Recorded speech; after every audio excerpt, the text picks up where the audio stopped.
Giraffes Can't Dance. The author is Giles Andre. The illustrator is Guy Parker Reese. Giraffes Can't Dance.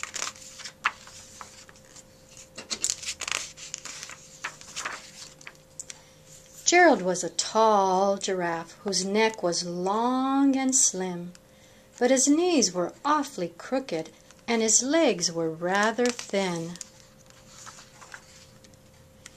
He was very good at standing still and munching shoots off trees, but when he tried to turn around, he buckled at the knees. Now every year in Africa they hold the jungle dance, where every single animal turns up to skip and prance. Jungle dance.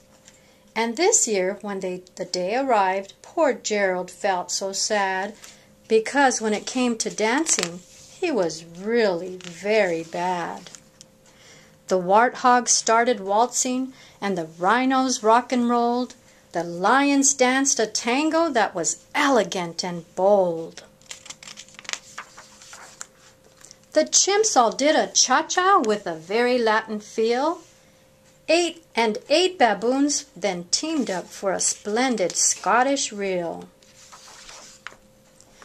Gerald swallowed bravely as he walked toward the floor, but the lions saw him coming, and they soon began to roar. "Hey, look at clumsy Gerald!" the animals all sneered. "Giraffes can't dance, you silly fool! Oh, Gerald, you're so weird!" Gerald simply froze up. He was rooted to the spot. "They're right," he thought. "I'm useless. Oh, I feel like such a clot." So he crept off from the dance floor and he started walking home. He'd never felt so sad before, so sad and so alone. Then he found a little clearing and he looked up at the sky. "The moon can be so beautiful," he whispered with a sigh. "Excuse me," coughed a cricket who'd seen Gerald earlier on. "But sometimes when you're different, you just need a different song."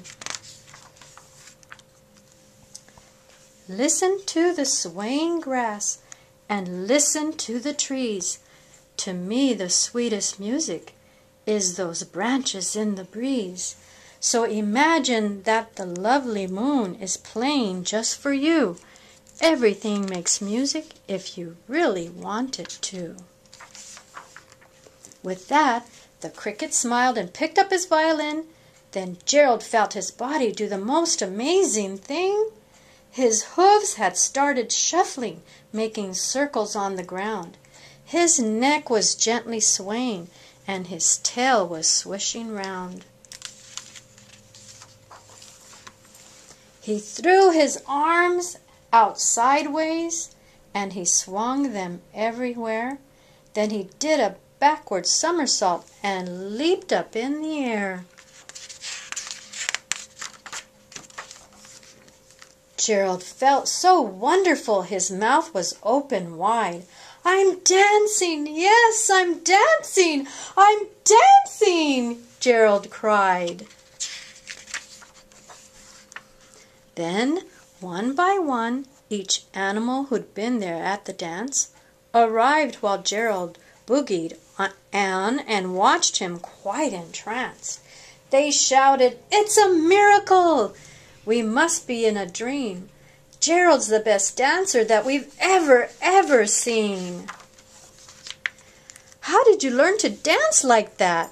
Please, Gerald, show us how." But Gerald simply twirled around and finished with a bow. Then he raised his head and looked up at the moon and stars above.